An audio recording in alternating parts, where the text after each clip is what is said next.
शिव जी की 5 बेटियां, आप भी हमारे साथ बोलेंगे। जया, विषहरा, श्यामली बारी, दौतली, देव। शंकर जी की 5 बेटियों का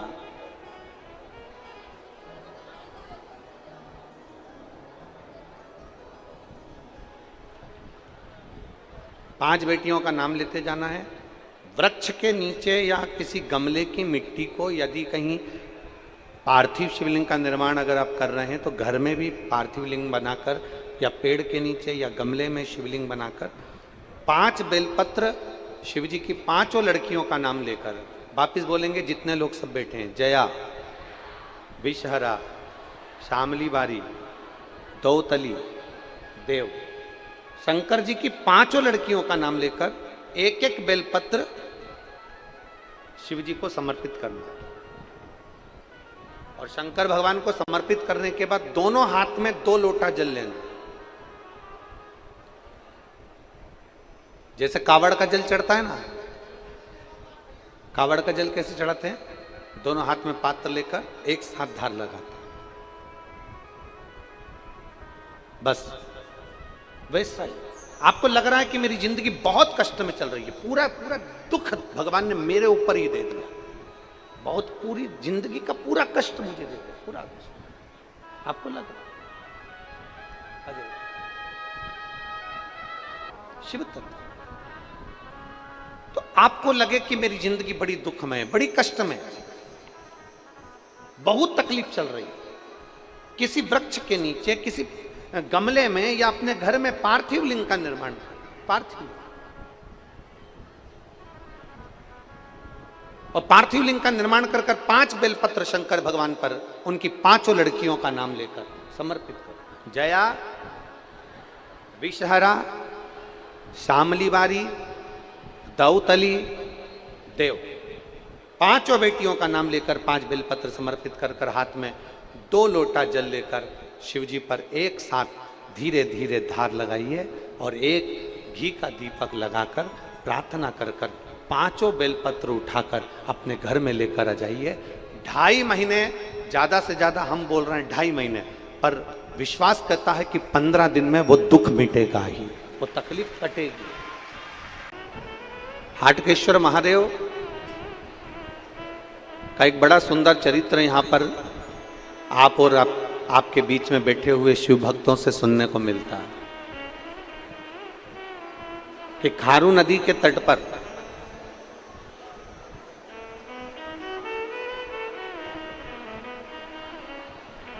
वन को जाते समय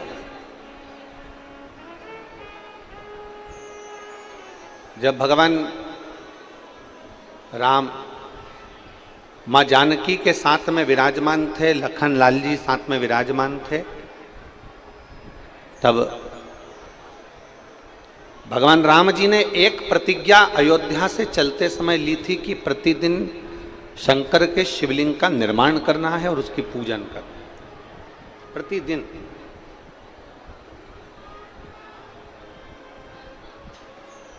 और ये राम जी का नियम था, ये मेरे राघव जी का नियम था। राम जी ने एक नियम लिया था कि प्रतिदिन अयोध्या से निकल कर जा रहा हूं और अयोध्या में मेरे पिता दशरथ जी का नियम है कि दशरथ जी शंकर भगवान के पार्थिव शिवलिंग का निर्माण करते हैं, उसकी पूजन करते हैं, उसकी आराधना करते हैं, उसकी अर्चना करते हैं। तो मैं भी करूं, मैं भी उसको करूं, और यही होना चाहिए। अगर पिताजी भजन करते हैं ना, तो भजन का बल बेटे में आना चाहिए। पिताजी कीर्तन करते हैं तो कीर्तन का बल बेटे में आना चाहिए। पिताजी अगर सत्संग करते हैं तो सत्संग का बल बेटे में आना चाहिए। पर हमारे यहां पर थोड़ा उल्टा हो जाता है।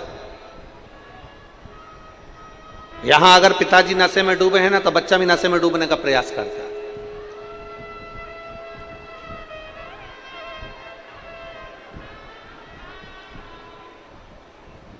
पर मैं छत्तीसगढ़ सरकार को और छत्तीसगढ़ की पुलिस प्रशासन को,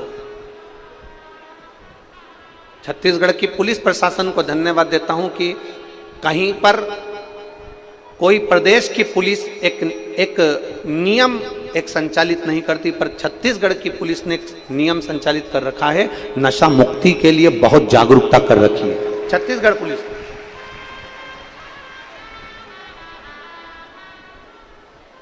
नशा मुक्त करने के लिए छत्तीसगढ़ पुलिस कहीं ना कहीं अपनी अपनी जागरूकता अभियान चलाती रहती है, और बहुत साधुवाद है उसको, बहुत साधुवाद, धन्यवाद।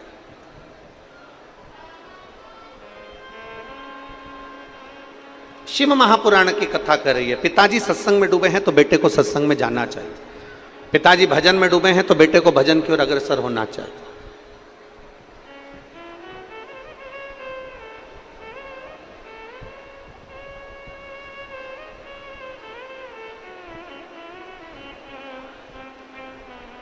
एक निवेदन है आप लोगों से, अगर आप लोग स्वीकार करें तो बहुत अच्छी बात है। अमलेश्वर के सभी शिव भक्तों से निवेदन है, अपने साथ में पानी की 2-2 बाटल लाए हो कि नहीं लाए हो? जम के बोलो जरा, लाए हो?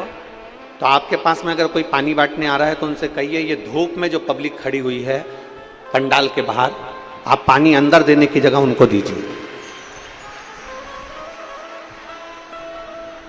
बोल सकते हो? जम के बोलो जरा। 7 दिन की कथा है, यजमान परिवार कथा करा रहा है। श्री पवन जी खंडेलवाल हुए, सागर खंडेलवाल हुए, विशाल खंडेलवाल हुए, श्री मोनू साहू जी हुए, ये सब मिलकर कथा करा रहे हैं। इसलिए करा रहे हैं कि आप कथा को ग्रहण करो। एक 10 रुपए की बोतल के चक्कर में, 5 रुपए की बोतल के चक्कर में आपकी जिंदगी भर की पूंजी मत छोड़ देना, ये शिव पुराण तुम्हारे हाथ से ना निकले। जो धूप में खड़े हैं टेंट के अंदर, वहां कपड़े के टेंट में, यहाँ तो फिर भी आपके पास में ये फाउंटेन चल रहे हैं और छाया बनी हुई है। जो धूप में बैठे हैं ट्रालियों के ऊपर, बसों के ऊपर, गाड़ियों के ऊपर, जो टेंट के अंदर बैठे हैं, आप उनसे कहिए वो लोगों को पानी दीजिए, क्योंकि उनको पानी की जरूरत पड़ेगी, क्योंकि धूप की तपन एकदम तेज पड़ रही है। और कथा में चित्त लगाओ, कथा में मन लगाओ। ये हाथ से छूट जाएगी ना तो बाद में पछतावा होगा कि हमारे क्षेत्र में कथा हुई और हमको नहीं मिल पाए। इसको अपने अंदर धारण करो, चित्त में उतारो।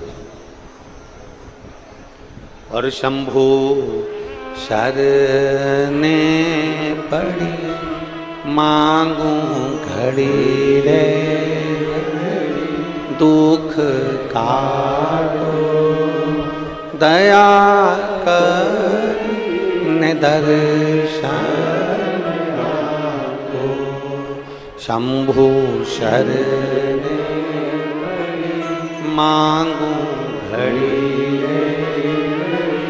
दुख काटो दया करी दर्शन। अपने पिता से सत्संग का बल लीजिए, अपने पिता से भजन का बल लीजिए।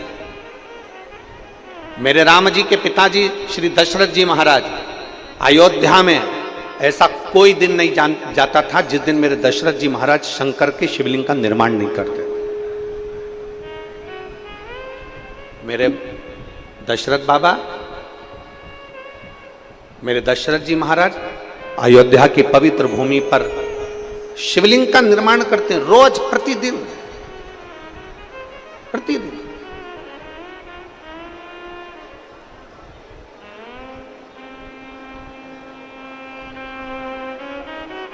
और भगवान शंकर से रोज प्रार्थना करते हैं, रोज, प्रतिदिन। जब अयोध्या से मेरे राम जी वनवास के लिए जा रहे हैं,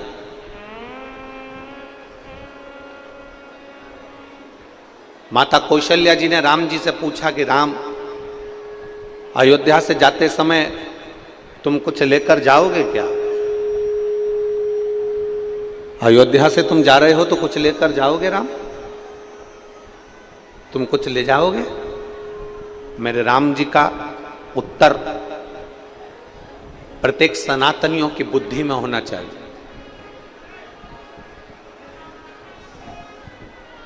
अवध के राजा राम जी का उत्तर प्रत्येक सनातनियों की बुद्धि में होना चाहिए। राम जी से कौशल्या मैया पूछ रही है कि तुम वन में जा रहे हो तो राम तुम कुछ लेकर जाओगे राम जी कहते हैं, मां अयोध्या से जाते समय केवल दो चीजें लेकर जा रहा हूं, एक अपनी मातृभूमि की रज और दूसरा अपने हृदय में जनमानस के कल्याण का संकल्प। एक अपनी मातृभूमि की रज, एक अयोध्या की रज और एक संपूर्ण विश्व के कल्याण का संकल्प।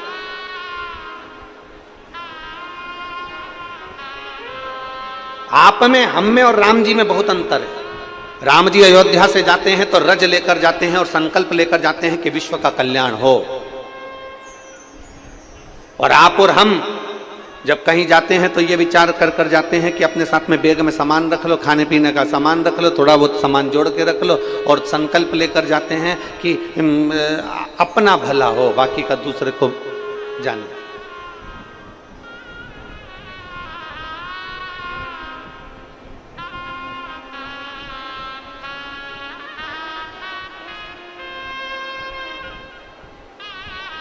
मां, दो संकल्प लेकर जा रहा हूं, एक अयोध्या की रज साथ में लेकर जा रहा हूं और दूसरा मैं संकल्प लेकर जा रहा हूं कि जनमानस का कल्याण हो। सर्वे भवन्तु, जम के बोलो जरा, सर्वे भवन्तु।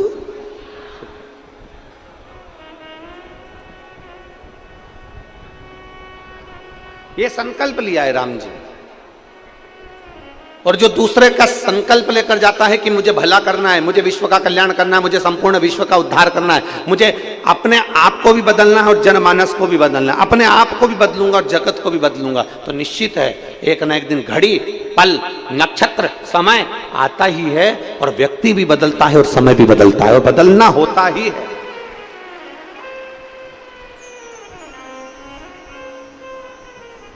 बदलाव। लोग कहते हैं गुरुजी हम आपसे एक बात पूछें, तो लोग प्रश्न करके कहते हैं कि ये बताओ कि आप इतनी सारी कथा कहते हो, इतने सारे शंकर के भक्त कथा सुनने के लिए आते हैं, लाखों की संख्या में लोग कथा में पहुंचते हैं, ये कितने लोग आपकी कथा को अपने अंदर उतारते हैं? कितने लोग? अब यहाँ ढेर सारे लोग, भक्त लोग आए हैं, पंडाल के बाहर लोग खड़े हैं, गाड़ियों में खड़े हैं, पंडाल टेंट में खड़े बैठे हैं, यहाँ बैठे हैं, कोई गाड़ियों पर जेसीबी पर चढ़े हुए हैं, कोई कहीं बैठे हैं, कोई कहीं बैठे हैं। जरा विचार करिए गुरुजी, इतने सारे शिव भक्त आते हैं, इतने सारे शंकर के भक्त में कितने भक्त हैं जो आपकी कथा को अंदर उतारते हैं?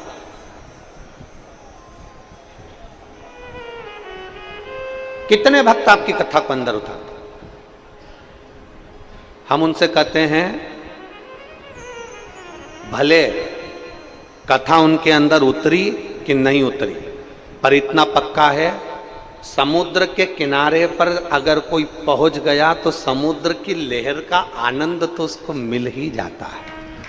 खारू नदी के तट पर अगर पहुंच गए, आप नदी के अंदर नहीं भी उतरे, आप नदी में नहीं भी गए, गीले भी नहीं हुए ना, तो भी खारू नदी के तट पर बैठकर नाव जो चलती है ना, बैठे बैठे उसका आनंद तो ले सकते हो, बैठे बैठे उसका आनंद तो ले सकते हो।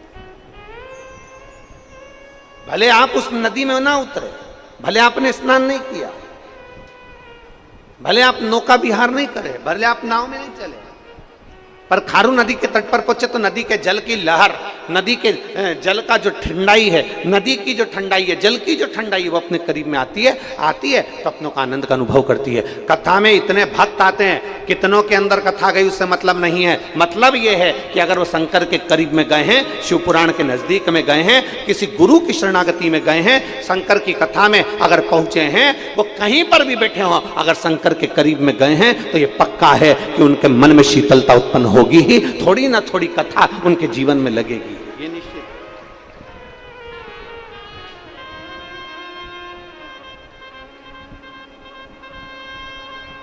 और जो मौन हो गया, आनंद में होकर जो कथा का रसपान ग्रहण करता है, उसकी झोली मेरा महादेव भरता ही है, उसकी झोली महादेव भरता है। एक पत्र है, देखिए,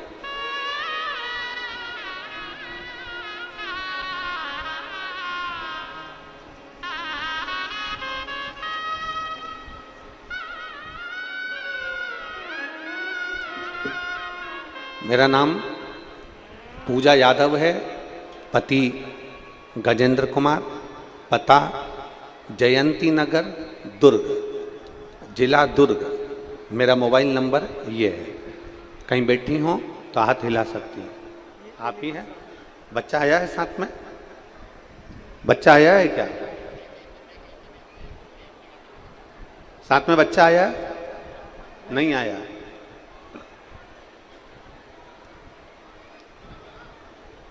गुरुदेव, मेरी शादी को 7 साल हो चुके थे। मेरी कोई संतान का सुख नहीं था। मैंने डॉक्टरों को भी दिखाया तो संतान नहीं होने का डॉक्टर ने बोल दिया था। रायपुर गुड़ियारी में 2022 में आपकी कथा हुई। वहाँ मेरी माँ ने कहा एक बार कथा सुनो, और अगर कथा सुन ली और बाबा से जो मांगा ना पंडाल में बैठकर, तो बाबा देता जरूर है। गुरुदेव, बाद में हमने पशुपतिनाथ का व्रत किया और बाबा पर भरोसा किया। डॉक्टर के हिसाब से मैं मां नहीं बन सकती थी, पर बाबा की कृपा तो कृपा है गुरुदेव। और शिव जी ने ऐसी कृपा करी कि 13/7/2023 को मेरे घर में पुत्र रत्न की प्राप्ति हुई, जिसका फोटो में लगा रहे हैं। बच्चे का फोटो भी लगाया गया है, आप देख सकते हैं। डॉक्टर के अनुसार मैं मां नहीं बन सकती थी, पर मेरे भोलेनाथ ने मुझ पर कृपा करी और संतान का सुख दिया। एक पत्र और है, देखिए।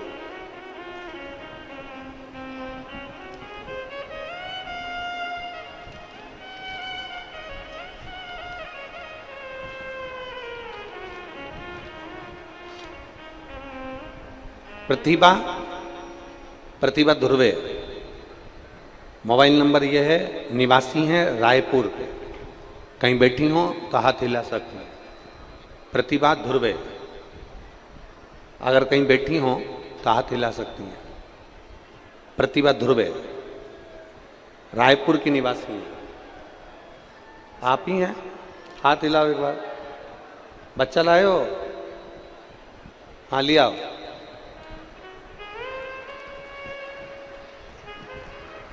मैं प्रतिभा ध्रुवे रायपुर की निवासी हूं। मेरा मोबाइल नंबर यह है। मैं बाबा का क्या वर्णन करूं गुरुदेव। मेरी शादी को 8 साल हो गए थे। हमने कई डॉक्टरों का इलाज करवाया और ऐसी कोई पूजन नहीं थी जो हमने ना कराई। यहां तक कि हम टेस्ट बेबी भी करा चुके थे, पर संतान का सुख नहीं था। डॉक्टरों ने कह दिया था कि अब तुम्हारे यहां औलाद नहीं हो सकती। टेस्ट बेबी कराने के बाद भी हमारे जब संतान का सुख नहीं हुआ, तब मेरी माता जी ने आपकी कथा सुन रखी है टीवी पर, और मेरी माता जी ने कहा कि अब एक काम कर कि तू सफेद आंकड़े की जड़ का प्रयोग कर। और सफेद आंकड़े की जड़ का प्रयोग किया। रोज शंकर जी के मंदिर में जल चढ़ाती, 1 लोटा जल चढ़ाकर उसका पानी का आचमन कर लेती। 6 महीने हो गए थे गुरुजी जड़ को बांधे हुए, पर कोई संतान नहीं हुई। 6 महीने में जब संतान नहीं हुई, तब आखिरी में मैंने सोचा कि अब जड़ को खोल देती हूँ। जड़ को खोल दिया, दूसरी जड़ बांधी, और दूसरी जड़ बांधने के बाद मैंने बाबा से कहा, बाबा वो सियोर वाला महाराज कहता है कि संतान जरूर होती है, तो मेरी झोली कैसे खाली रख देगा। बाबा मेरी बात ना रखे तो कम से कम वो सियोर वाले महाराज की तो बात रख। और बाबा की ऐसी कृपा हुई गुरुदेव कि मैंने दूसरी बार जड़ बांधी, और बाबा की कृपा से मेरा गर्भ ठहर गया, और बाबा की कृपा से मेरे घर में संतान की प्राप्ति 8 वर्ष के बाद हुई है। मैं बाबा को धन्यवाद देने के लिए आई हूं।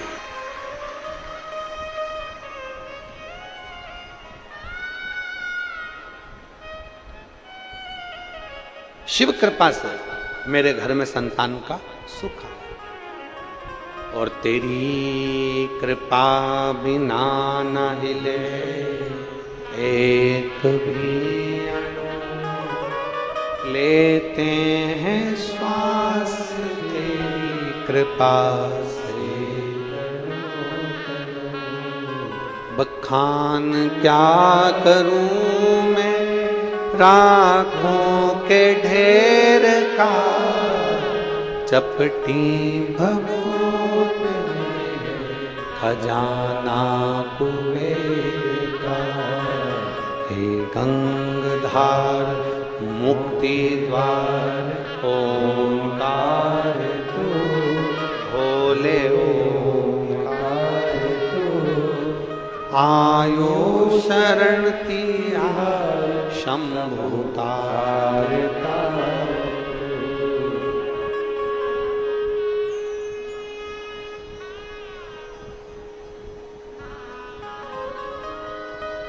कितनी कृपा है। आपने अपना जीवन पूरा समर्पित कर दिया, पूर्ण समर्पण।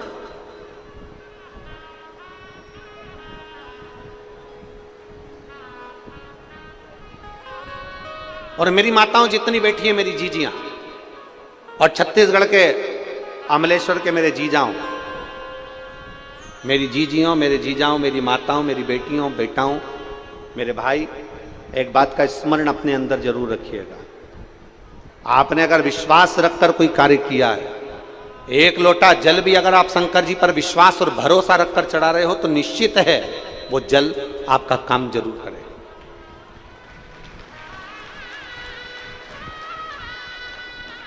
एक लोटा जल अगर शंकर जी को समर्पित कर रहे हो और विश्वास रखकर कर रहे हो, तो जल आपको लगेगा, वो जल आपके ऊपर कार्य करेगा।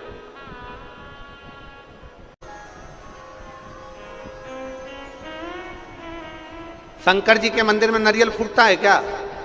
जम के बोलो सब। शंकर जी के मंदिर में नारियल फोड़ा जाता है? नहीं।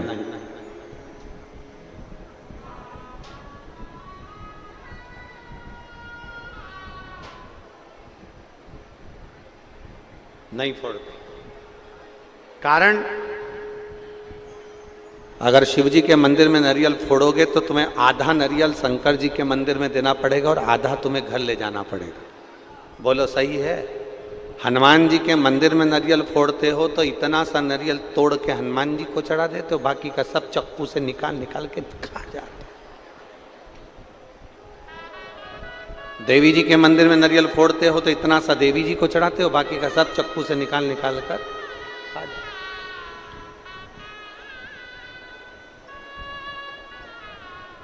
शंकर जी के मंदिर में जो चावल चढ़ता है, अक्षत चढ़ता है, ढेर सारा नहीं चढ़ता, एक चावल का दाना चढ़ता है, वो भी टूटा नहीं चढ़ता, आखा चढ़ता है, साबुत। एक दाना चढ़े पर अक्षत पूर्ण चढ़े, एक बेलपत्री चढ़े पर वो पूर्ण चढ़े, खंडित ना हो।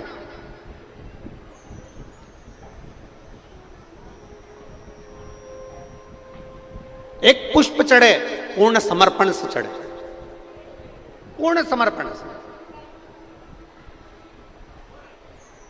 बेलपत्र भी चढ़े तो आधी अधूरी ना चढ़े, नारियल भी चढ़े तो आधा अधूरा ना चढ़े, फूल भी चढ़े तो आधा अधूरा ना चढ़े।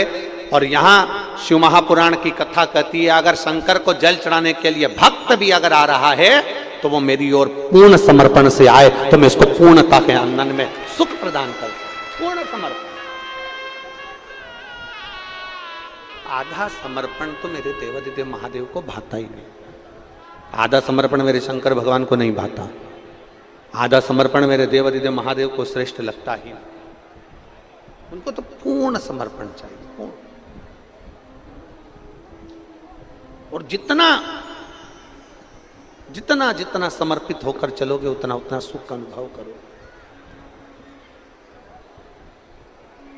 दशरथ जी महाराज से राम जी ने एक बात की सीख ले ली कि मेरे पिताजी अगर शिवलिंग का निर्माण करते हैं तो मैं भी शिवलिंग का निर्माण करूंगा। प्रतिदिन मेरे दशरथ बाबा रोज एक शिवलिंग का निर्माण करते हैं तो मैं भी शिवलिंग का निर्माण करूंगा। राम जी ने अयोध्या से चलते चलते जहां रात्रि रुकते थे, दूसरे दिन सुबह जब उठते थे शिवलिंग का निर्माण करते, पूजन करते, शिवलिंग का निर्माण कर कर फिर आगे बढ़ते, फिर पूजन करके आगे बढ़ते। हम फिर निवेदन करेंगे, पूरे राम पथ गमन में तुम चलकर देखिए, राम जी के हाथ के निर्मित शिवलिंग आपको दर्शन होंगे।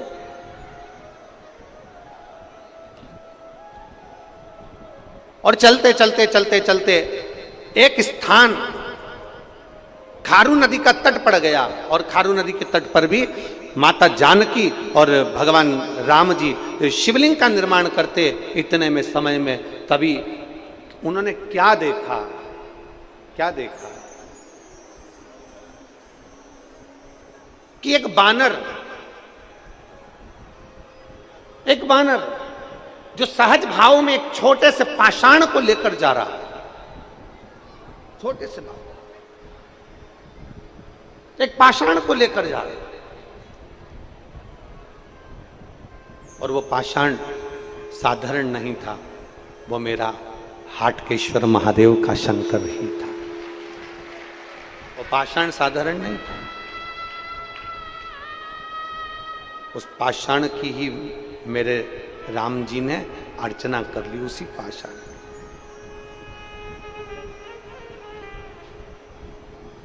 कई लोग हंसी उड़ाते हैं ना, तो कह देते हैं तुम्हारा सनातन धर्म मूर्ति पूजन को बताता है, तुम्हारा सनातन धर्म कहता है कि पाषाण की पूजन करो, तुम्हारा सनातन धर्म कहता है मूर्ति की पूजन करो, तुम्हारा सनातन धर्म कहता है कि मंदिर में जाओ और मूर्ति की पूजन करो, मूर्ति की आराधना करो, शिवलिंग की पूजन करो, शिवलिंग पे जल चढ़ाओ, शंकर की आराधना करो, शंकर के पास जाओ, ये तुम्हारा सनातन धर्म कहता है।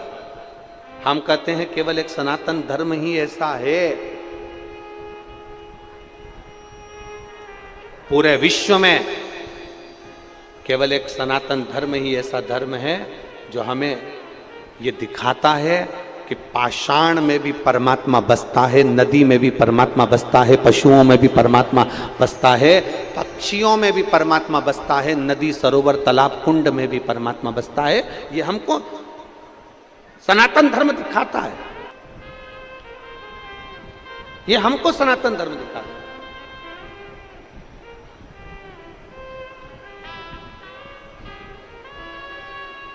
इसलिए सनातन धर्म की प्रबलता होती है। लोग कितनी भी उंगली उठाएं, लोग कितना भी कहें, लोग कितना भी अपशब्द कहें, लोग कितना भी ताना दे, लोग कितनी भी गाली दे, एक पाषाण की पूजन करना भी हमारा सनातन धर्म सिखा देता। पाषाण और मैंने तेरे ही भरोसे बाबा, तेरे ही भरोसे हवा बिच उड़ती जवानी बाबा, और हट कटी जवानी भोले मैं तेरी पतन, शंभो मैं तेरी पतन, हवा बिच उड़ती जवानी बाबा, डोर हटो छड़ीला कटी जवानी भोले मैं तेरी पतन। शिव महापुराण के इस पंडाल को हल्के में मत लेना।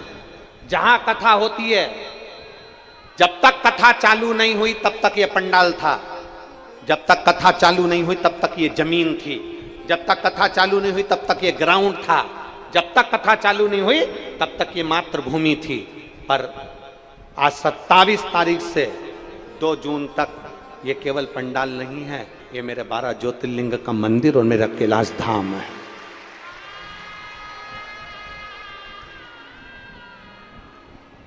कैलाश धाम मंदिर है और इस मंदिर के 4 पुजारियों को निश्चित करा गया है मंदिर को स्वच्छ रखने के लिए, मंदिर को अच्छा रखने के लिए और मंदिर को देख रेख रखने के लिए। 4 पुजारी बनाकर भेजे भगवान ने इस अमलेश्वर की कथा को। पवन खंडेलवाल जी को, सागर खंडेलवाल जी को, विशाल खंडेलवाल जी को और मोनू साहू को। ये इस 12 ज्योतिर्लिंग का जो ये मंदिर है, जो 7 दिन तक ये कैलाश धाम रहेगा, इन 4 पुजारियों को दिया गया है कि तुम चारों को अपने जी और जान से ज्यादा इस पंडाल को संभालना है और जनमानस की सेवा करना। ये 4 पुजारी को निश्चित करा गया कि 7 दिन के लिए ये कैलाश पर्वत तुम्हें देखना है, 12 ज्योतिर्लिंग तुम्हें देखना है। ये आए हुए शिव भक्त नहीं, ये शंकर के गण हैं। शादी में वही जाता है जिसकी निमंत्रण पत्रिका आती है और कैलाश धाम की कथा में वही जाता है जिसको महादेव बुलाता है। शादी में बुलाने के लिए पत्रिका भेजी जाती है, पर शंकर के गणों को बुलाने के लिए पत्रिका नहीं भेजी जाती है, कोई पत्रिका नहीं।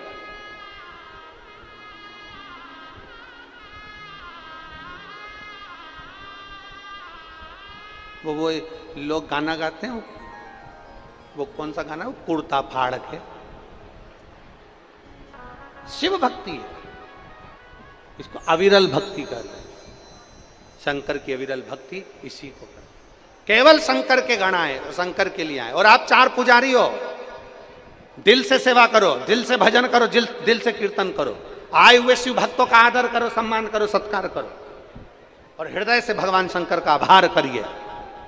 मैं पवन खंडेलवाल जी से भी बोलूंगा, मैं मोनू साहू जी से भी बोलूंगा, मैं विशाल जी से भी बोलूंगा और सागर खंडेलवाल जी से भी बोलूंगा। भगवान को धन्यवाद देना कि आपके पूर्वजों का कहीं पुण्य प्रबल हुआ होगा जो आप इस अमलेश्वर की पवित्र भूमि पर कथा करवा रहे हैं। ये पुण्य है आपके पूर्वजों का। और खाली ना जाता दर से तुम्हारे, खाली न जाता दर से तुम्हारे, मैं भी खड़ी हूँ बाहें पसारे, अपने हृदय से लगा लो, गिरा जा रहा उठा लो, उठा भोले अपने दर से अब तो नकारो, गिरी जा रही हो, उठा लो, उठा भोले अपने दर से अब तो नकारो, गिरा जा रहा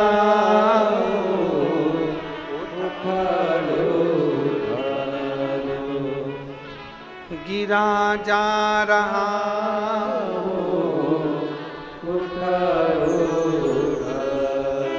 19 वर्ष के बाद हुआ। एक बार जोरदार ताली बजाना।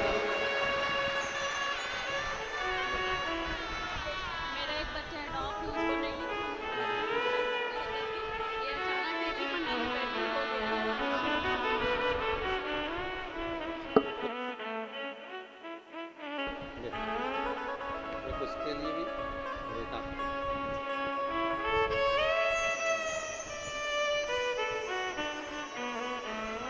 शिव तत्व है।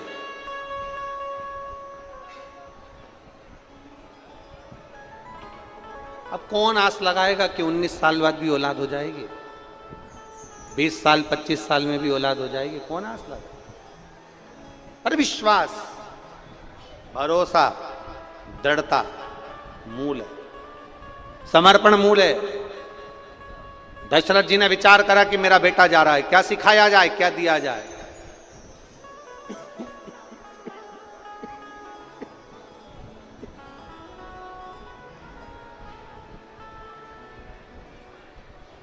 क्या कहा जाए, क्या बोला जाए?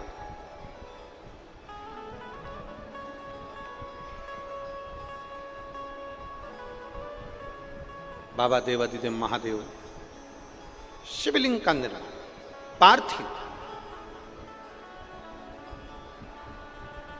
आया दुख, आई तकलीफ, आया कष्ट, पार्थिव शिवलिंग का निर्माण।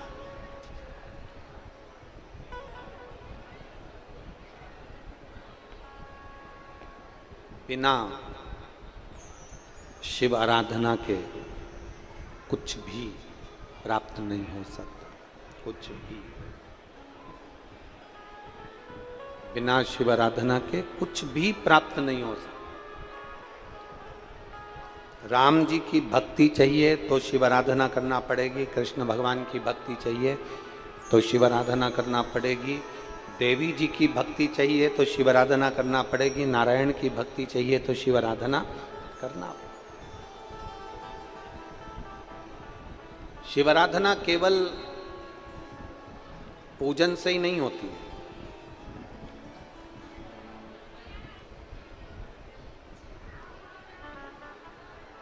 शिव आराधना केवल पूजन से नहीं होती है। मंदिर जाओगे तो शिव आराधना होगी ये भी पक्का नहीं है। शिव आराधना किसको कहते हैं? हमने पहले अभी कुरुत की कथा में कहा था किसी भूखे को भोजन कराना, किसी प्यासे को पानी पिलाना, किसी बच्चे को एजुकेशन की जरूरत है, किसी बच्चे को शिक्षा की जरूरत है, उसके पास धन नहीं है, उस बच्चे को अच्छी एजुकेशन कराना। किसी को दवाई की जरूरत है, उसको दवाई दिलाना। तुम्हारे घर पर दिया लग रहा है और सामने वाले का घर में अंधेरा है, तो उसके घर में दिया जलाना, यह भी शिव आराधना है। कोई छोटा सा बच्चा पढ़ना चाहता है, उसको पढ़ाओ।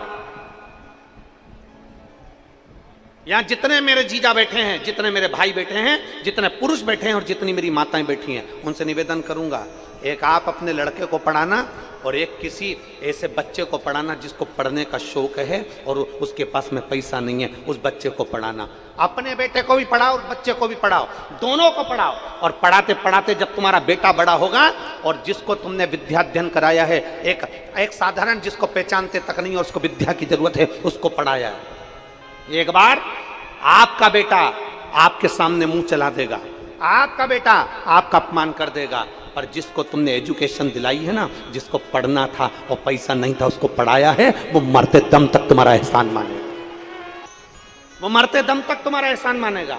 जिस बच्चे को एजुकेशन की जरूरत है और उसके पास में पढ़ाई का पैसा नहीं है, उसको पढ़ाइए।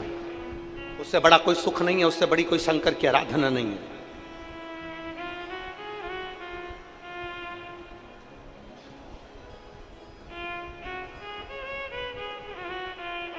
एक श्रेष्ठता लाइए अपने भीतर, श्रेष्ठता बहुत सारा।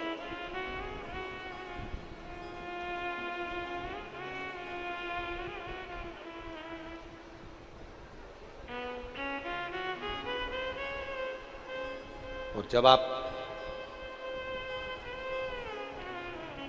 धीरे धीरे इस मंदिर नहीं भी जा रहे हो ना, और अगर किसी का भला कर रहे हो, तो समझ लेना कि तुम्हारा मंदिर जाने के बराबर। अरे मत बुरे कर्म कर बंदे, वरना पछताएगा, भगवान की आंखों से तू बच नहीं पाएगा, तू बच नहीं पाएगा। अरे ओ अज्ञानी मत करना, अरे ओ अज्ञानी मत करना, तेरे कर्म का फल भी तू ही पाएगा, जैसा किया तूने तेरे आगे आएगा। मत बुरे कर्म कर बंदे, वरना पछताएगा, भगवान की आंखों से तू बच नहीं पाएगा, तू बच नहीं पाएगा। एक श्रेष्ठ वाणी दीजिए, श्रेष्ठ व्यवहार दीजिए, श्रेष्ठ कर्म दीजिए।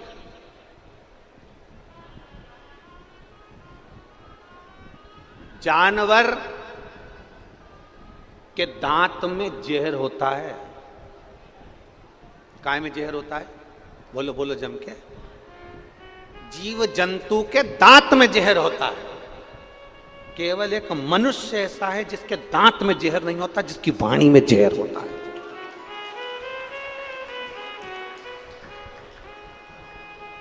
जानवर पशु के दांत में जहर होता है, केवल एक मनुष्य ऐसा है जिसके दांत में जहर नहीं होता, उसकी वाणी में जहर होता है। वो वाणी ऐसी बोल जाता है कि जहर उत्पन्न हो जाता है, वाणी ऐसी बोल जाता है कि विवाद उत्पन्न हो जाता है, वाणी ऐसी बोल जाता है कि लड़ाई झगड़ा उत्पन्न हो जाता है। श्रेष्ठता उसको कहते हैं कि अपनी वाणी का सदुपयोग करिए।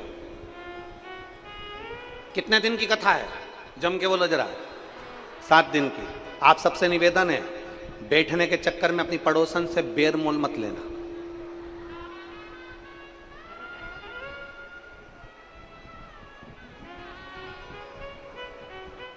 कोई ने धक्का मार दिया, कोई ने तुम्हें खसका दिया, कोई ने कुछ बोल दिया, 7 दिन के चक्कर में बेर मोल मत लेना। 7 दिन तुम महादेव के हो और महादेव तुम्हारे हैं। 7 दिन ऐसी भक्ति करना कि शंकर भगवान की ऐसी कृपा हो कि भगवान तुम्हारी झोलियां इतनी खुशियों से भर दे कि आने वाले साल 2 साल में फिर शिव पुराण की कथा अमलेश्वर में हो जाए। ऐसी कृपा बाबा की हो। अपना समय बर्बाद मत करना व्यर्थ की बात में। इसने मेरे को यहाँ खसका दिया, इसने मुझे यहाँ बोल दिया, मेरे को बैठना था कुर्सी पर, इसने मुझे जमीन पर बिठा दिया, मैं तो टेंट के लिए आई थी, मुझे पीछे बिठा दिया, मैं बैठना यहाँ चाहती थी, मुझे वहाँ बिठा दिया। और मेरा तो निवेदन है माननीय पवन खंडेलवाल जी से और विशाल खंडेलवाल जी, सागर खंडेलवाल जी और मोनू साहू जी से, और बसंत जी भी अगर यहाँ बैठ के कथा सुन रहे हैं तो उनसे भी निवेदन करूँगा कि कल ये वाले सामने जो टेंट लगे हुए हैं पर्दे, इनको हटवा कर यहाँ पर टेंट लगवाने का प्रयास करें, जिससे लोगों को बैठने की सुविधा हो सके। बहुत लोग धूप में खड़े हुए हैं, उनके बैठने की व्यवस्था अपन कर सके, ऐसा प्रयास कल करिएगा, आज नहीं, कल की कथा में करिएगा, आराम से बैठ सकें। शिव तत्व की प्राप्ति, अपनी वाणी से किसी का हित ना हो, अपनी वाणी से किसी के लिए अपशब्द ना हो, अपनी वाणी से किसी का अपमान ना हो, अपनी वाणी से श्रेष्ठता का भाव हो। क्योंकि हम कैलाश में बैठ के कथा सुन रहे हैं, भगवान शिव के धाम में बैठकर कथा सुन रहे हैं। शिव तत्व की प्राप्ति, समर्पण की मूलता देवराज जानता है। एक देवराज नाम का ब्राह्मण है,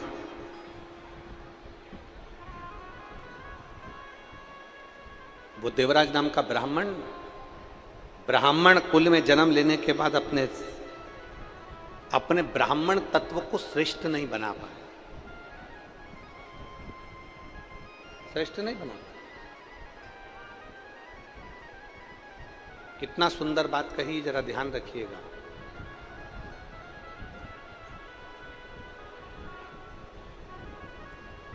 बहुत ध्यान देना है इस बात पर।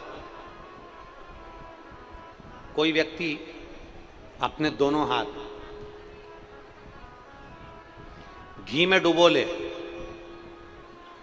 दोनों हाथ कोनी तक घी में डुबोए और घी में डुबो कर दोनों हाथों में वो तिल्ली, क्या बोलते हैं इधर छत्तीसगढ़ में, तिल के लड्डू बोलते, तिल बोलते हैं कि तिल्ली बोलते हैं, तिल्ली, तिल, घी में हाथ डुबोए और तिल में हाथ डुबो दे, और उस हाथों में जितनी तिल चिपकी हो, कोई निंदा करने वाला, कोई झूठ बोलने वाला, कोई गलत बोलने वाला व्यक्ति अगर 1000 बार भी तिल के बराबर भी अगर तुम्हारे सामने आकर निंदा करने वाला व्यक्ति सौगंध खा लेना, तो भी उसकी बात पर भरोसा कभी मत करना, क्योंकि निंदक कभी तुम्हारा भला नहीं कर सकता।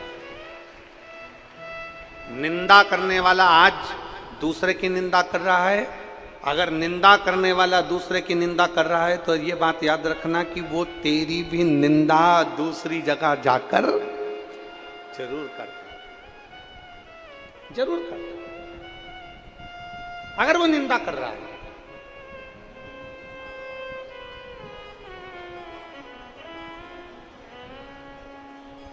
निंदा करने वाला अगर आपके दरवाजे पर आकर, आपके घर पर आकर आपकी निंदा कर रहा है, निंदा कर, तो मान कर चलना कि वो निंदा करने वाला दूसरे के घर पर तुम्हारी भी निंदा जरूर करेगा। इसलिए शिव पुराण कहती है,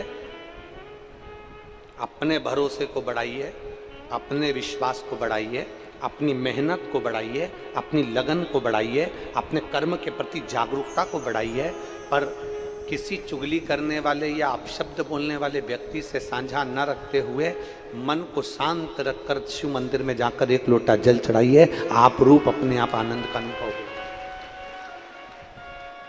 बोल बम का नारा है, आवाज नहीं आई, जरा दमदारी से बोल बम का नारा है, सारी समस्या का हल।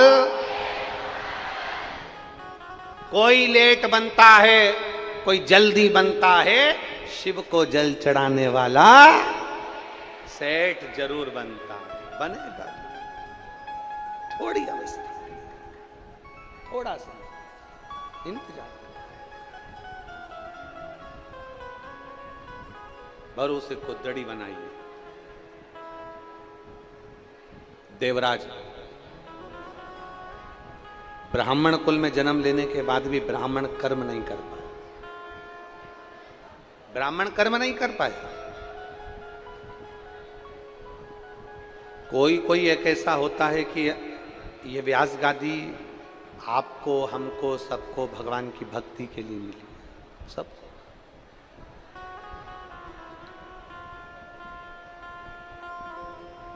अगर आपको अच्छा पद मिला है ना, आपको अच्छी कुर्सी मिली है ना, आपको अच्छा पद मिला है, तो उस पद का प्रयोग अच्छा करना। कोई महिला मंडल की अध्यक्ष बन गई, कोई समाज का अध्यक्ष बन गया, कोई किसी समाज का अध्यक्ष बन गया, कोई सचिव बन गया, कोई पद आपके पास में आ गया, कोई अध्यक्ष पद आपके पास में आ गया, कोई स्थान आपके पास में आ गया, शिव महापुराण की कथा कहती है उस पद का अच्छा प्रयोग करिए,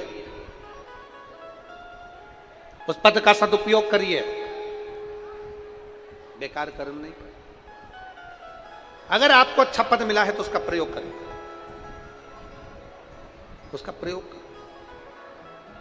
शिव तत्व की प्राप्ति हो, भगवान शंकर की हृदय भक्ति, शिव महापुराण कर रहे हैं, भगवान शंकर की कथा कर रहे हैं, शिव तत्व की प्राप्ति। देवराज अपने ब्राह्मण कर्म से वंचित हो गया, और ब्राह्मण कर्म से देवराज वंचित हुआ, तो ऐसा वंचित हुआ कि चोरी का धन लेकर शंकर जी के मंदिर में पहुंच गया। शिवालय में उसके शरीर में ताप पड़ रहा, बहुत ठंड लग रही।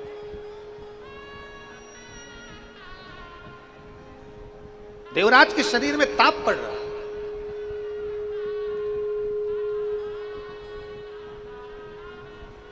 शरीर में कंपन हो रहा,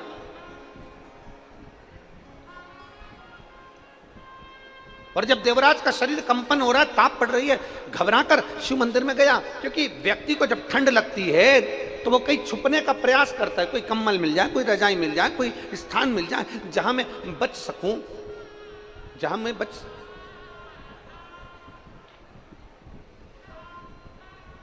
देवराज भी ढूंढ रहा है, मेरे शरीर में ताप पड़ रही, मैं कहां जाऊं।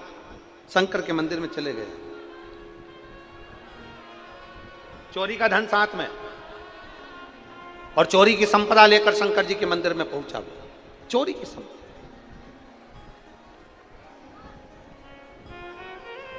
छुपा रहा था, चोरी के सामान को छुपा रहा, छुपा रहा। और चोरी का सामान छुपाते छुपाते छुपाते छुपाते बैठा हुआ शरीर में कंपन उत्पन्न हो रहा था। उसी मंदिर में कोई ब्राह्मण शिव महापुराण की कथा का वाचन कर रहे थे, कोई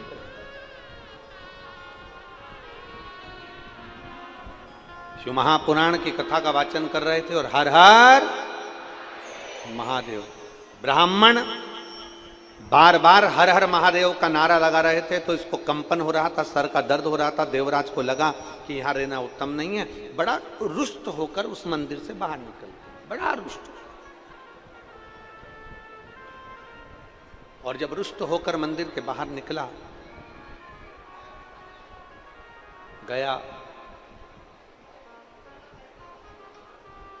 एक बेलपत्री के वृक्ष के नीचे, एक बेलपत्री के पेड़ के नीचे बैठ गया, और बेलपत्र के वृक्ष के नीचे बैठा। शरीर में ताप इतना ज्यादा था, कष्ट इतना ज्यादा था कि उसके प्राण बेलपत्री के वृक्ष के नीचे ही छूट गए। बेलपत्री के वृक्ष के नीचे ही उसके प्राण छूट गए। शरीर में कष्ट इतना ज्यादा था, शरीर में तकलीफ इतनी ज्यादा थी, बेलपत्र के वृक्ष के नीचे प्राण छूट गए। अब भगवान देवाधिदेव महादेव उसको लेने के लिए आए, तो उसके मन में संशय ये उत्पन्न हो गया कि मेरे जैसा पापी ब्राह्मण घर में जन्म लेने के बाद मैं चुगली करा, ब्राह्मण घर में जन्म लेने के बाद मैंने निंदा करी, ब्राह्मण के घर में जन्म लेने के बाद मैंने निंदा कर रहा हूं, चुगली कर रहा हूं, अपशब्द कह रहा हूं, चोरी का काम कर रहा हूं, चुरा रहा हूं। ऊपर के स्पीकर बंद हैं आधे से ज्यादा। चोरी का धन है मेरे पास में, मैं ब्राह्मण कुल में जन्मा हूं, और ब्राह्मण कुल में जन्म लेने के बाद, स्पीकर ऑन बंद पड़े ऐसा, ब्राह्मण कुल में जन्म लेने के बाद मेरा जन्म ब्राह्मण कुल में हुआ, फिर भी मैंने चोरी करी, निंदा करी, अपशब्द बोला, बेकार कर्म किए, गलत कर्म किए, और सारे विकार कर्म मैंने किए और उसके बाद भी मुझे कैलाश धाम मिल गया, इससे बढ़कर सुख और क्या है। आप भी जितने बैठे हो ना, भगवान को धन्यवाद देना कि ना जाने कितनी बार हमारे मुख से निंदा निकलती होगी, ना जाने कितनी बार हमारे मुख से अपशब्द निकलता होगा, ना जाने कितनी बार हमारे मुंह से गालियां निकलती होंगी, ना जाने हमारे मुंह से कितने बार लोगों के लिए अपशब्द निकल जाता होगा। उसके बाद भी देवाधिदेव महादेव ने करोड़ों की भीड़ में से छांट कर आपको शंकर की कथा में लाकर बिठाया है, तो कहीं ना कहीं शंकर की करुणा ही होगी, कहीं ना कहीं शिव की उदारता ही होगी। कहीं विचार करिएगा।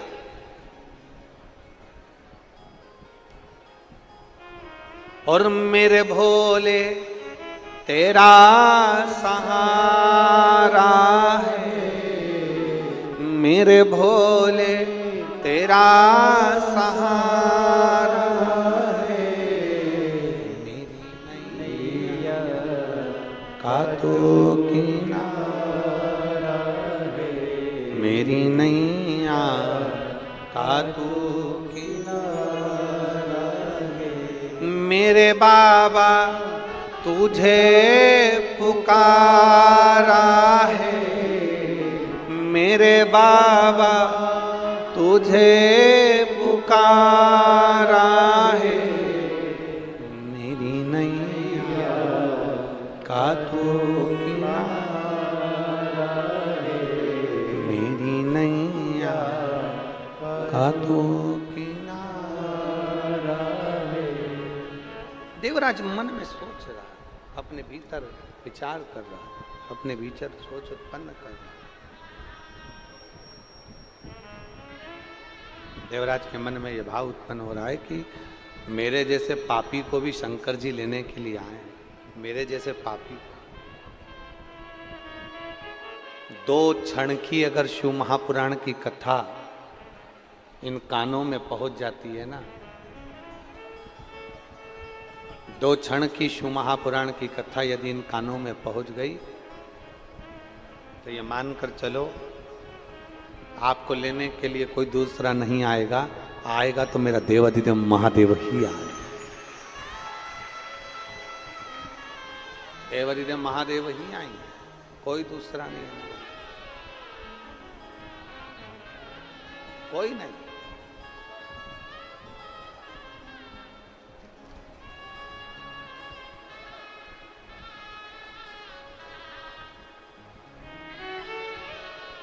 और मिलेगा।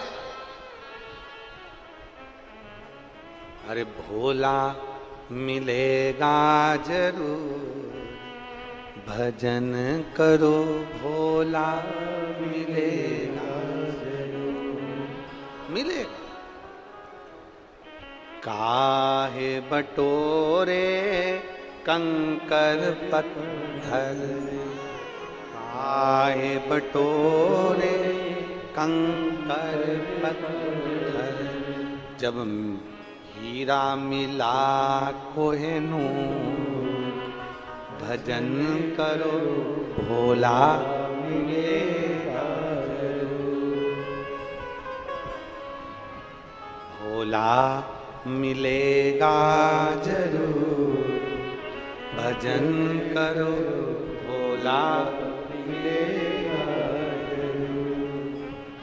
और काहे बटोरे कंकर पत्थर, काहे बटोरे कंकर पत्थर, जब हीरा मिला कोहिनूर, भजन करो भोला मिलेगा जरूर, भोला मिलेगा जरूर, भजन करो भोला मिलेगा जरूर। वो मिलता है सबको में। एक पत्र है देखिए,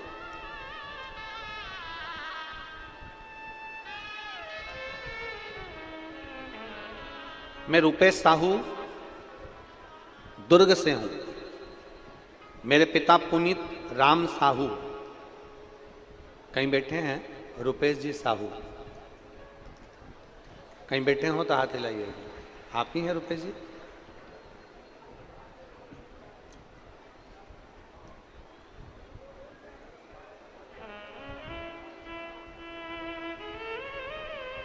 आ जाओ बेटा। रुपेश आ जाओ। मैं रुपेश साहू दुर्ग से हूं। मेरे पिता पुनीत राम साहू को 13 मई को पता चला कि गले में गठान हो गई है और वो गठान साधारण नहीं है, कैंसर से जुड़ी हुई है।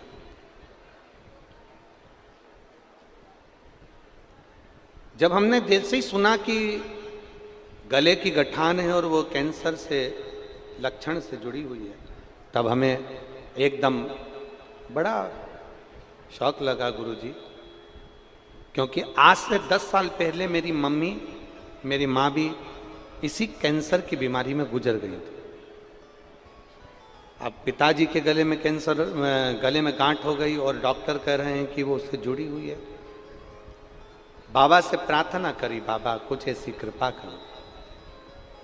गुरुदेव, मैं शिव महापुराण की कथा नहीं सुनता था और ना कभी मंदिर की ओर में अग्रसर था, पर आपकी कथा जिन जिन ने सुन रखी है ना, वो सब कहते हैं कि एक लोटा जल सारी समस्या का हल।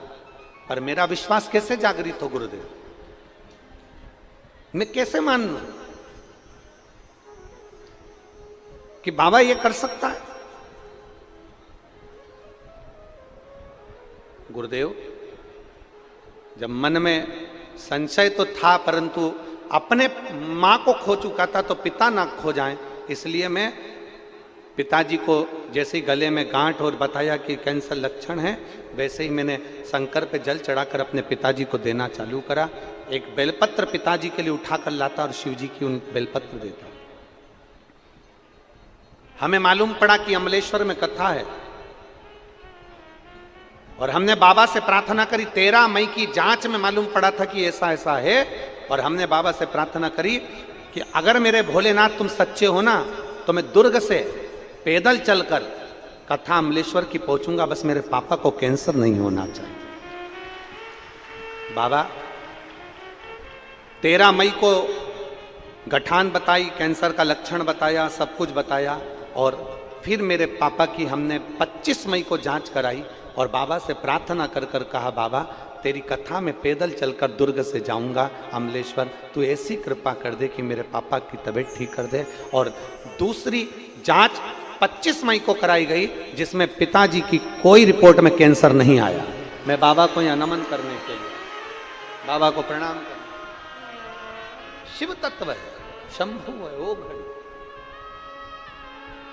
उसको शिव कहते, उसको शंकर कहते। एक विश्वास को जागृत करो,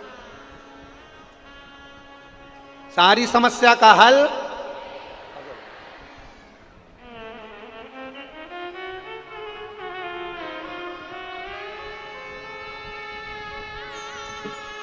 पापा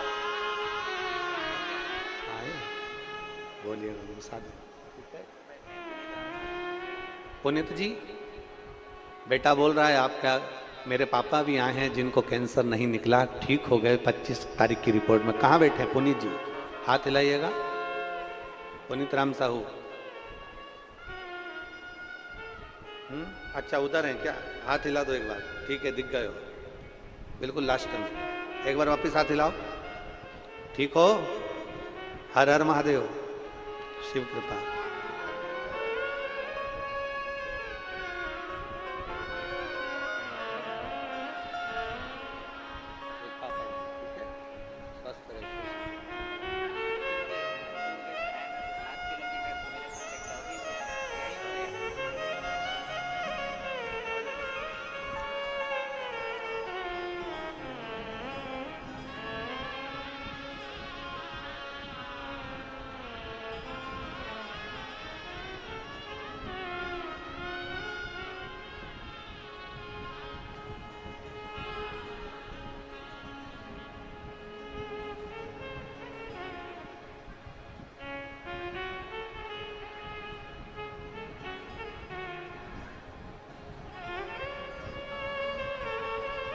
यहाँ पर एक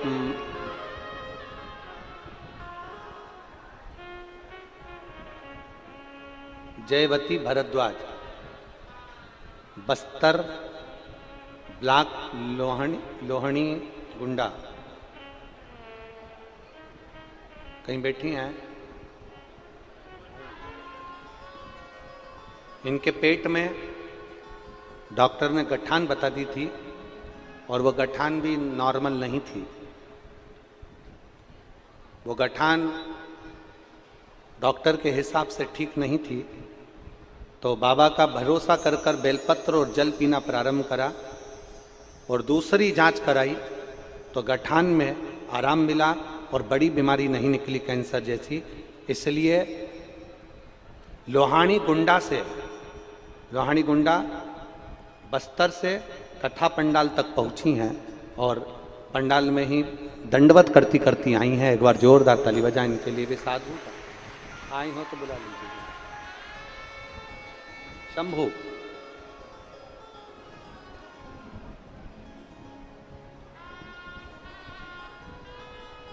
मेरे बाबा, जिनको आता है साथ में बोलेंगे सब पीछे तक।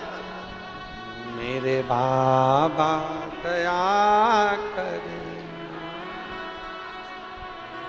मैं तेरे भरोसे हूँ। भोले बाबा दया करना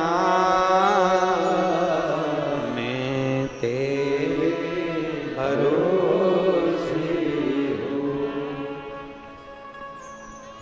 ना घर के भरोसे हूँ ना परिवार के भरोसे हूँ। मेरे बाबा दया करना मैं तेरे भरोसे हूँ। भोले बाबा दया करना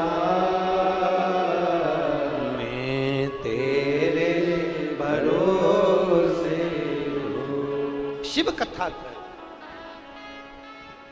देवराज का चरित्र कह रहा। देवराज ब्राह्मण है।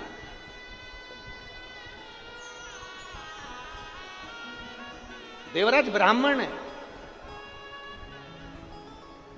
और ब्राह्मण होकर गलत कर्म में डूबा रहा। ब्राह्मण गलत कर्म में डूबा था। ब्राह्मण वहीं से नजर आ रहा है। दंडवत करके कहां से आ रहा है?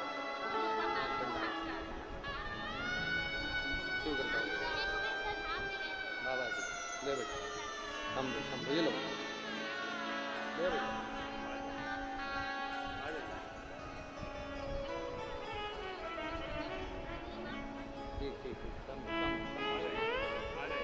एक जीवन का आनंद,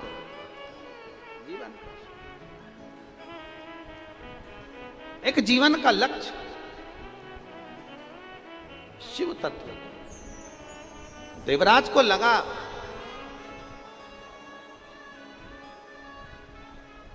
कि मैंने 2 क्षण की शिव महापुराण की कथा सुनी और आज मुझे कैलाश धाम से बाबा लेने आ गए। बाबा कैलाश धाम से केवल 2 क्षण की कथा सुनने पर कैलाश धाम से बाबा लेने आ जाते हैं तो ये मानकर चलना कि कहीं हमारे पूर्वजों का पुण्य था। देवराज नाम के ब्राह्मण के माता का पुण्य था जो वो जल चढ़ाती थी। उसका पुण्य यह था कि कैलाश धाम से शंकर आए हैं। और मेरा विश्वास करता है शिव महापुराण के माध्यम से आपके घर का, हमारे घर का कोई एक बच्चा भी अगर शंकर के मंदिर में जाकर जल चढ़ा रहा है तो अपनी 71 पीढ़ी को पार लगा रहा है। श्री शिवाय 71 पीढ़ी को पार लगा रहा। अगर विश्वास के साथ भरोसे देवराज हर पल शिव का स्मरण, हर पल, हर घड़ी, हर क्षण। वो कहते हैं ना, अरे ऐसी सुबह नाए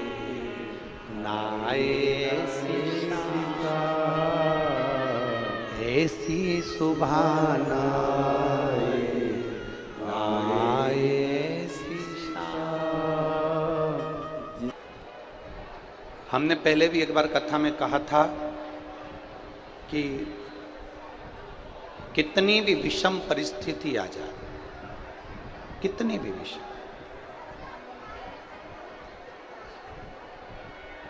उस विषम परिस्थिति में केवल एक नारी,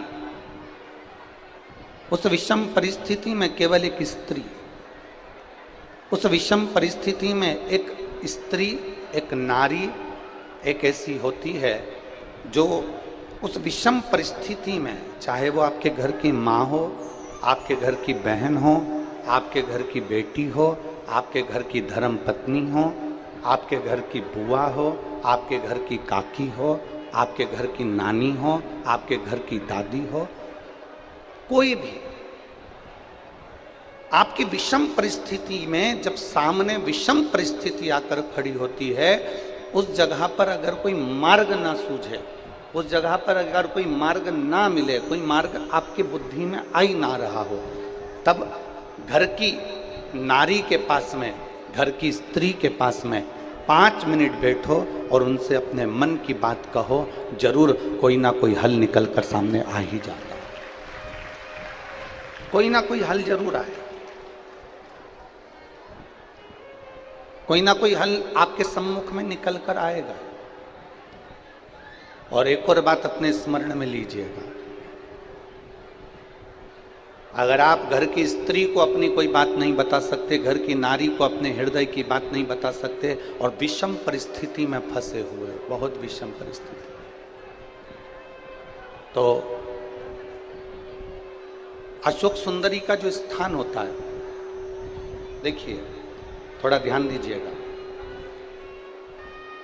आप लोग एलईडी पर भी ध्यान देना और आस्था चैनल पर भी ध्यान देना। तो किस स्थान पर हम अपनी विषम परिस्थिति में अगर उसे स्पर्श कर लें, विषम परिस्थिति में अगर कोई तकलीफ की घड़ी चल रही है, तो हमारा मात्र स्पर्श और थोड़ी देर वहाँ स्पर्श कर कर अपने मन की बात को कह देने पर भी हमारी समस्या, हमारा दुख समाप्त होता है। जैसे ये शिवलिंग है, ये जलाधारी है और सामने अशोक सुंदरी का स्थान। अब ये सामने जैसे अशोक सुंदरी का जो स्थान होता है, उस अशोक सुंदर वाली स्थान पर अपने हाथ, सीधे हाथ की 3 उंगलियां, मात्र 3 उंगलियां आप अगर स्पर्श करें और पंचाक्षर मंत्र नमः शिवाय, षडाक्षर मंत्र ओम नमः शिवाय या श्री शिवाय नमस्तुभ्यम का मात्र स्मरण करते रहे और कुछ देर उस स्पर्श करी हुई उंगली को थोड़ी देर रखने के बाद अपने हृदय से लगा के अपने मन की बात कहकर, भले आपने जल चढ़ाया नहीं चढ़ाया, और अपने घर को लौट कर आ जाएं, वो विषम परिस्थिति टल ही जाती है, उसका समय का दुख तकलीफ नष्ट हो ही जाती है।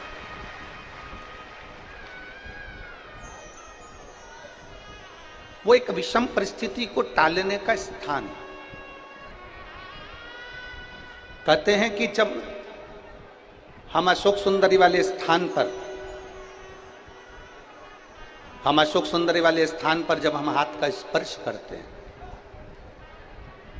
अशोक सुंदरी वाले स्थान पर जब हम हाथ का स्पर्श करते हैं और स्पर्श कर कर जब हम अपने मन की बात कहते हैं, तो वो बात महादेव तक, माता पार्वती के माध्यम से, अशोक सुंदरी के माध्यम से पहुंच जाती है और भोलेनाथ हमारे मन की दशा को जानकर आशीर्वाद दे ही देते हैं। वो विषम परिस्थिति। और शंभु शरने पड़ी मांगू घड़ी रे, दुख का दया करी ने दर्शन। एक विषम परिस्थिति के समय पर भगवान शंकर को याद करना, एक विषम परिस्थिति के समय पर अशोक सुंदरी की जगह का स्पर्श करना, एक विषम परिस्थिति के समय पर बेलपत्र के वृक्ष की मिट्टी का स्पर्श करना, या विषम परिस्थिति में घर की स्त्री, घर की नारी घर की बहन, घर की बेटी, घर की दादी, घर की नानी, घर की माँ, उसके पास में 5 मिनट बैठकर अपने मन में हो रही क्षुब्धता को, अपने मन में आ रही विषमता को प्रकट कर। विषम, हमने एक बात पहले कही, आप लोगों के स्मरण में होगा, किस किसने सुना है? जिसने सुना होगा वो बताएंगे।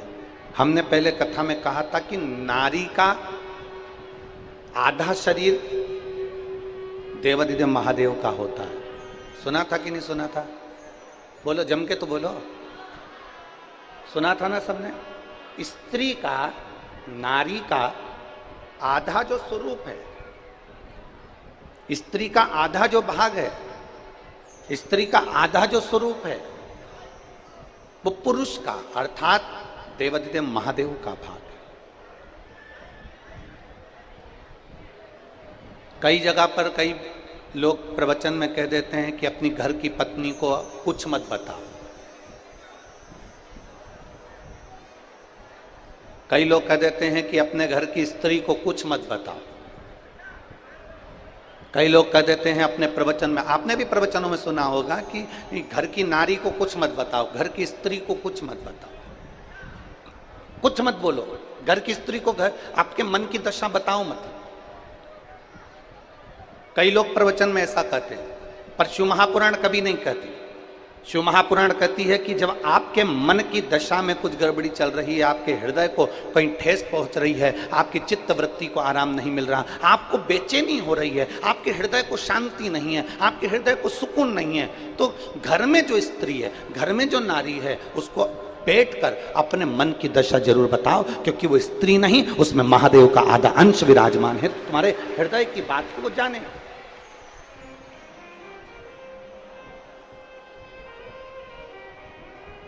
आपके हृदय की मनोदशा को वो पहचाने, आपके हृदय की बात को वो जानने का प्रयास करे, उसको कहो।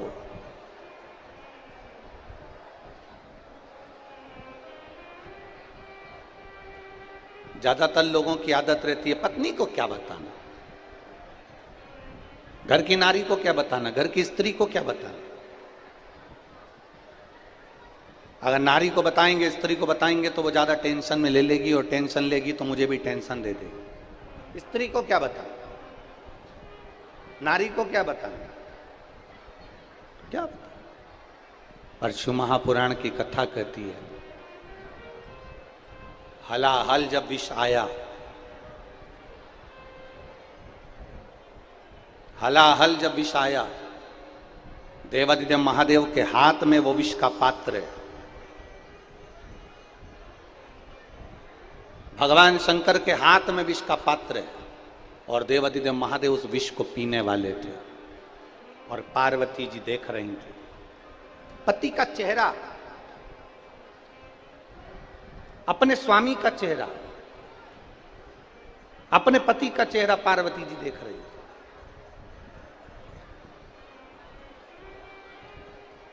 और माता पार्वती जी ने जो पति का चेहरा देखा, और देखते से माता पार्वती उनके करीब में पहुंच गई, उनके नजदीक, उनके पास में। और माता पार्वती जी जैसे ही भगवान देवादिदेव महादेव के नजदीक में पहुंची और भगवान शंकर के पास दौड़कर माता पार्वती जी पहुंची, दौड़कर।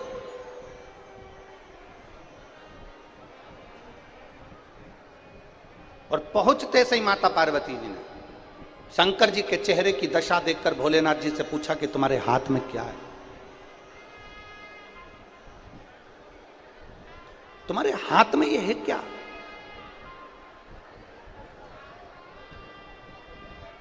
मेरा निवेदन, आस्था चैनल पर जितनी माताएं कथा सुन रही हो, भाई कथा सुन रहे हो, मेरे जीजा मेरी जीजियां कथा सुन रही हो,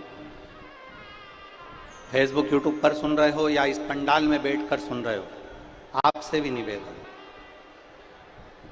जरा विचार करिएगा। आपका पति, आपके घर का कोई पुरुष, आपके घर का कोई पिता, आपके घर का कोई दादा, आपके घर का कोई पुरुष हाथ में जहर की पुड़िया लेकर खाएगा तो आप मना करोगे कि नहीं करोगे? जम के तो बोलो जरा, अरे जम के बोलो जरा, करोगे ना कि तुम जहर क्यों खा रहे हो, विष क्यों पी रहे हो, जहर क्यों, विष क्यों? ऐसी कौन सी विषम परिस्थिति फंस गई जो तुम ये विष पी रहे हो, ये जहर खा रहे हो? ऐसा हुआ क्या?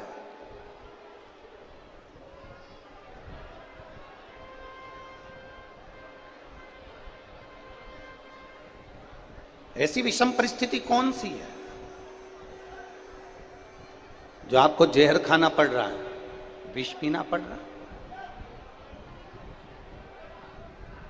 मेरे देव अधिदेव महादेव, विष के पात्र को अपने पास में रखें, विष के पात्र, और विष का पात्र लेकर मेरे देव अधिदेव महादेव बस पीने वाले हैं। और पार्वती जी उनके पास जाकर पूछ रही है ऐसी कौन सी परिस्थिति आ गई, क्या हो गया?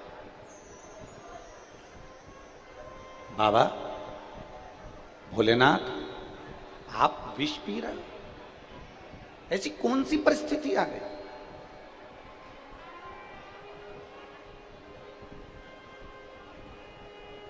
घर का लड़का, घर का पुरुष, घर का पिता, घर का भाई, घर का बेटा, घर का पुरुष अगर जहर खाने को तैयार होता है ना, विष पीता है ना, तो वो ये नहीं जानता कि ये विष केवल तू अकेला नहीं पी रहा है, ये विष तू तो पीकर मर जाएगा, पर तेरे पीछे जो पूरा परिवार जुड़ा है वो भी मरे के बराबर हो जाएगा। वो नहीं समझता इस चीज, वो इस चीज का स्मरण नहीं कर पाता, वो इन बातों को ध्यान नहीं दे पाता, और उसको ध्यान दिलाने वाली केवल एक घर की नारी होती है, एक स्त्री होती है, एक मां होती है जो ध्यान दिलाती है। शंकर भगवान के हाथ में विष का पात्र आया, देवादिदेव महादेव विष पीने वाले थे, माता पार्वती दौड़ कर आई और शंकर जी के सामने आकर खड़ी हो गई। ऐसा क्या, ऐसा क्या जो आपको विष पीना पड़ रहा है? आपको? शंकर भगवान कहते हैं ये मंथन में निकला हुआ विष है, और समुद्र मंथन में निकला हुआ विष है, इस विष को मुझे पीना ही पड़ेगा। किसके लिए पी रहे हो, किसके लिए? ये विष किसके लिए पी रहे हो?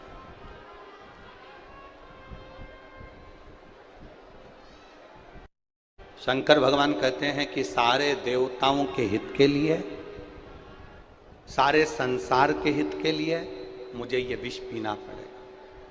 पार्वती जी कहती हैं इससे संसार का हित नहीं हो रहा है, आपके हृदय में संपूर्ण ब्रह्मांड समाया हुआ है।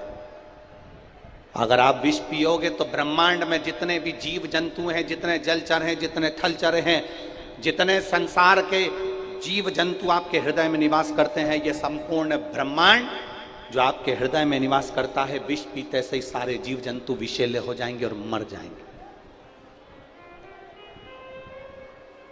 अगर वो विष कंठ से नीचे उतर गया तो हृदय से होता हुआ उदर में जाएगा, और उदर में संपूर्ण ब्रह्मांड का भरण पोषण है, संपूर्ण ब्रह्मांड का।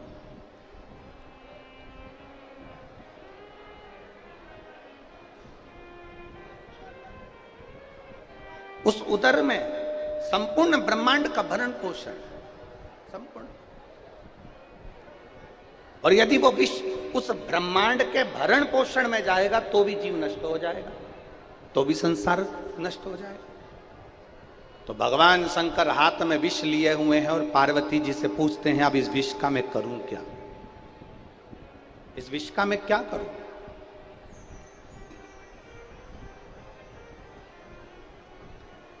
इस विष का मैं करूं तो करूं क्या? माता पार्वती जी कहती हैं आप विष पियो, मैं कंठ में बैठकर इस विष को झेल लूंगी, और कंठ में रहकर अगर मैंने विष को झेल लिया, इस विष को मैं नीचे नहीं उतरने दूंगी, क्योंकि पूरा ब्रह्मांड विषैला हो जाएगा, पूरा संसार नष्ट हो जाएगा, पूरा ब्रह्मांड, पूरा संसार।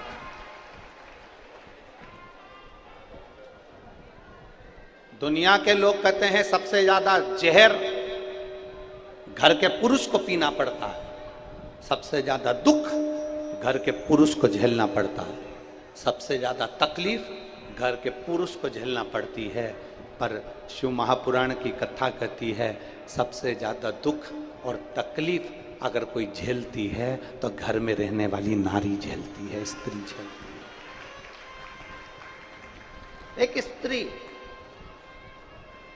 एक घर में रहने वाली नारी, घर में रहने वाली माँ, घर में रहने वाली पत्नी, घर में रहने वाली बहन, घर में रहने वाली बेटी, घर में रहने वाली दादी, घर में रहने वाली नानी, वो जितना दुख वो झेलती है उतना दुख संसार में कोई नहीं झेल सकता, कोई।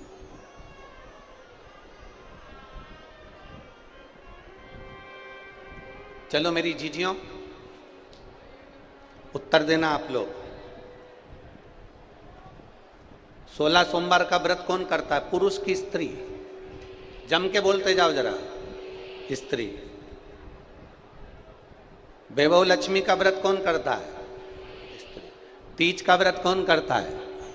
चतुर्थी का व्रत कौन करता है? छठ का व्रत कौन करता है? स्त्री। सोमवार मंगलवार बुधवार कौन करता है? स्त्री। अब इसको क्या पड़ी?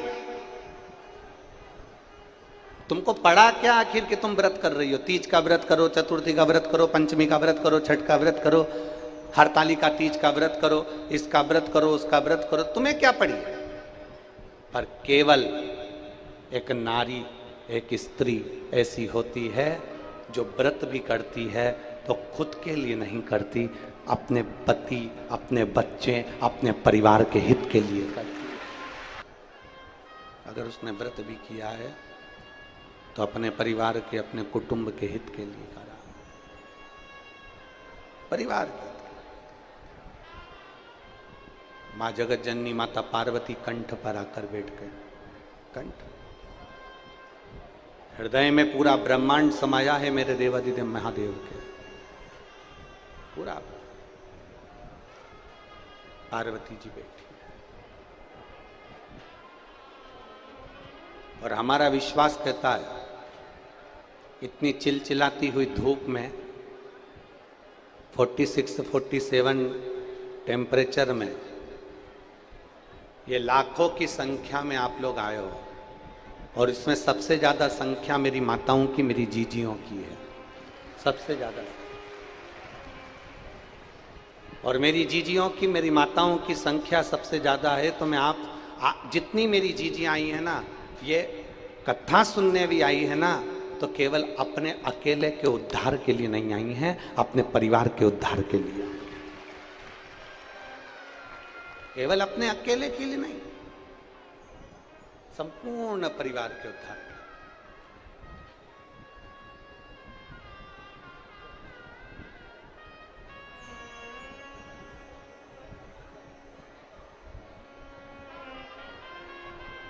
जितना भी व्रत कर रही हो, जितनी साधना कर रही हो, जितना तप कर रही हो, ये सब परिवार के उद्धार है, परिवार।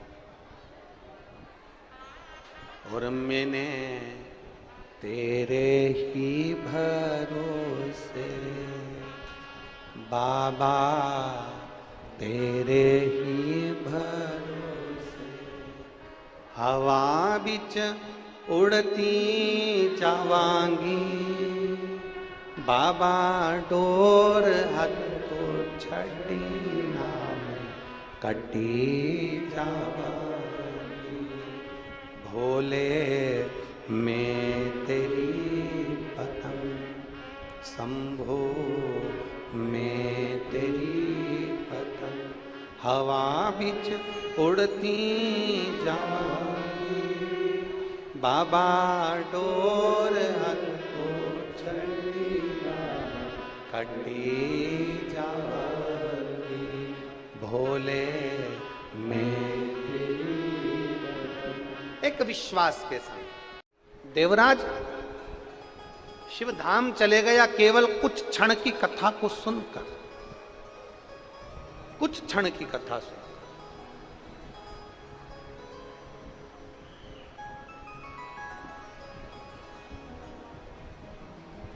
गुण अवगुण, पाप पुण्य, अच्छा बुरा, सब शंकर को समर्पित कर दो, सब।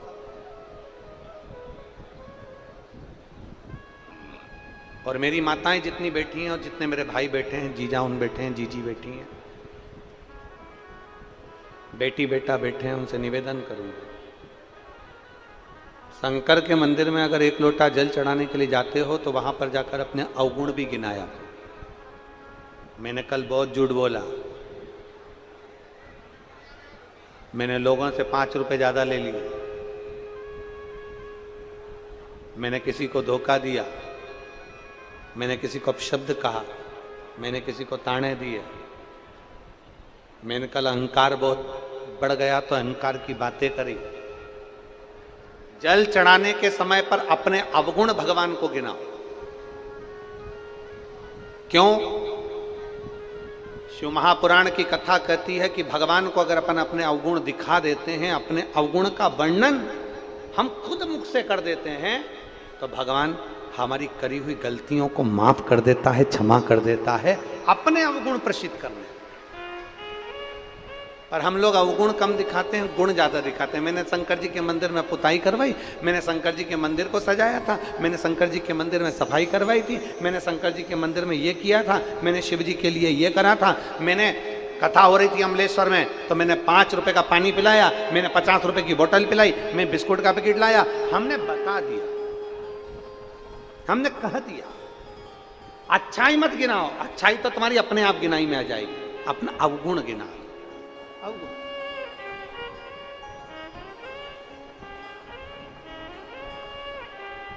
जितने अवगुण हम में भरे हम भगवान को दिखा, जितने भरे।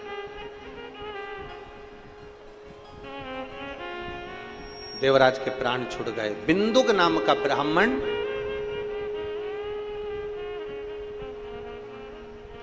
बिंदुक नाम का ब्राह्मण बहुत गलत कार्य करता था।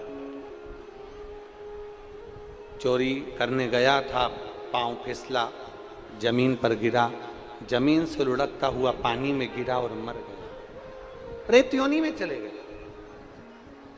जिसकी धर्मपत्नी थी चंचुला देवी, जिसने भगवान शंकर की पवित्र कथा को शुरू किया,